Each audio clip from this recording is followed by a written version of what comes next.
For March the 7th, 2016, time 1:45 p.m. Eastern Standard Time. This ought to catch your attention from the website USA News Flash. Here's a headline. I'll provide you the link below. FBI orders high school teachers to report anti-government students.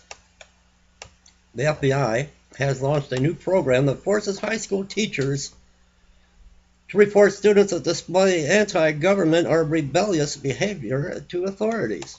The program is an attempt to prevent future terrorists from manifesting in the government's ongoing war on terror. High school students are ideal targets for recruitment by violent extremists, what are you talking about, Christians? Seeking support for their radical ideologies. Why don't you say radical Islam? Why can't you just come out and say that, not radical Christianity? Foreign fighter networks are conducting acts of violence within our borders, the FBI guidelines read. Labeled Preventing Violent Extremism in Schools, the guidelines instruct educators to look for loosely defined indications that a student could be a threat. Talking about traveling to places that sound suspicious, maybe like church. Using code words like Jesus saves could be a threat. Talking about traveling to places that sound suspicious, using code words, using several different cell phones and private messaging apps, and studying or taking pictures of potential targets like government buildings are all listed as potential warning signs.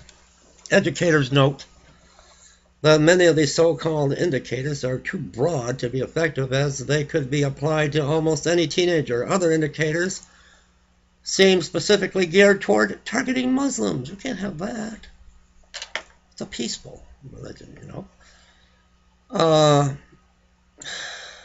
In practice, schools seeking to implement this document will end up monitoring Muslim students disproportionately. Here we go. Aaron Kudnami, a professor at New York University, told Alternet. So let's take all our attention off of the Muslim in the Middle East. Turn it over on the Christians, maybe. The expansion of these programs is especially troubling, given that there is little scientific evidence to suggest that they are effective. Drawing on the junk science of radicalization models, the document dangerously blurs the distinction between legitimate ideological expression and violent criminal actions. Kundeni stated, such programs rely on antiquated social theory that has not been proven. The whole concept is based on the conveyor belt theory, the idea that extreme ideas lead to violence. Michael German, a fellow with the Brennan Center for Justice's Liberty and National Security Program, told Alternet. These programs fall back on the older stages of radicalization models where the identified indicators are the expression of political grievances and religious practices. All right, I'll put the link to this below. FBI orders high school teachers to report anti-government students. See something, say something.